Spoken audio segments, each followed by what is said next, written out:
और फरीसियों और सदूकियों ने पास आकर उसे परखने के लिए उससे कहा कि हमें आकाश का कोई चिन्ह दिखा। उसने उनको उत्तर दिया कि सांझ को तुम कहते हो कि खुला रहेगा क्योंकि आकाश लाल है, और भोर को कहते हो कि आज आंधी आएगी क्योंकि आकाश लाल और धुंधला है। तुम आकाश का लक्षण देखकर भेद बता सकते हो पर समयों के चिन्हों का भेद नहीं बता सकते। इस युग के बुरे और व्यभिचारी लोग चिन्ह ढूंढते हैं पर यूनुस के चिन्ह को छोड़ कोई और चिन्ह उन्हें न दिया जाएगा। और वह उन्हें छोड़कर चला गया। और चेले पार जाते समय रोटी लेना भूल गए थे। यीशु ने उनसे कहा, देखो फरीसियों और सदूकियों की खमीर से चौकस रहना। वे आपस में विचार करने लगे कि हम तो रोटी नहीं लाए। ये जानकर यीशु ने उनसे कहा, हे अल्पविश्वासियों, तुम आपस में क्यों विचार करते हो कि हमारे पास रोटी नहीं? क्या तुम अब तक नहीं समझे?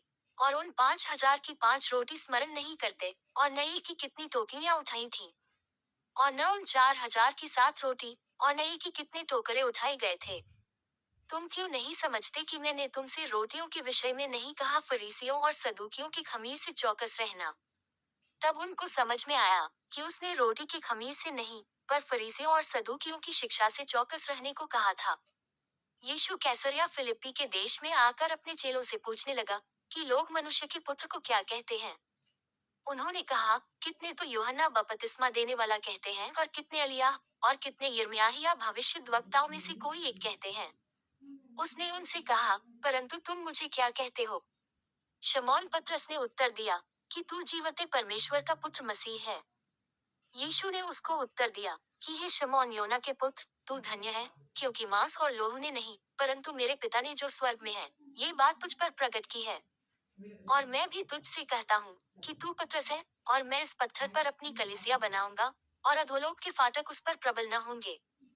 मैं तुझे स्वर्ग के राज्य की कुंजियां दूंगा, और जो कुछ तू पृथ्वी पर बांधेगा, वह स्वर्ग में बंधेगा, और जो कुछ तू पृथ्वी पर खोलेगा, वह स्वर्ग में खुलेगा। तब उसने चेलों को चिताया कि किसी से न कहना कि मैं मसीह हूँ। उस समय से यीशु अपने चेलों को बताने लगा कि मुझे अवश्य है कि यरूशलेम को जाऊं, और पुरनियों और महायाजकों और शास्त्रियों के हाथ से बहुत दुख उठाऊं, और मार डाला जाऊं, और तीसरे दिन जी उठूं। इस पर पतरस उसे अलग ले जाकर झिड़कने लगा कि हे प्रभु, परमेश्वर न करे, तुझ पर ऐसा कभी न होगा। उसने फिरकर पतरस से कहा, हे शैतान, मेरे सामने से दूर हो, तू मेरे लिए ठोकर का कारण है, क्योंकि तू परमेश्वर की बातें नहीं, पर मनुष्यों की बातों पर मन लगाता है। तब यीशु ने अपने चेलों से कहा, यदि कोई मेरे पीछे आना चाहे, तो अपने आप का इनकार करे और अपना क्रूस उठाए, और मेरे पीछे हो ले। क्योंकि जो कोई अपना प्राण बचाना चाहे, वह उसे खोएगा, और जो कोई मेरे लिए अपना प्राण खोएगा, वह उसे पाएगा। यदि मनुष्य सारे जगत को प्राप्त करे, और अपने प्राण की हानि उठाए, तो उसे क्या लाभ होगा? या मनुष्य अपने प्राण के बदले में क्या देगा? मनुष्य का पुत्र अपने स्वर्गदूतों के साथ अपने पिता की महिमा में आएगा, और उस समय वह हर एक को उसके कामों के अनुसार प्रतिफल देगा।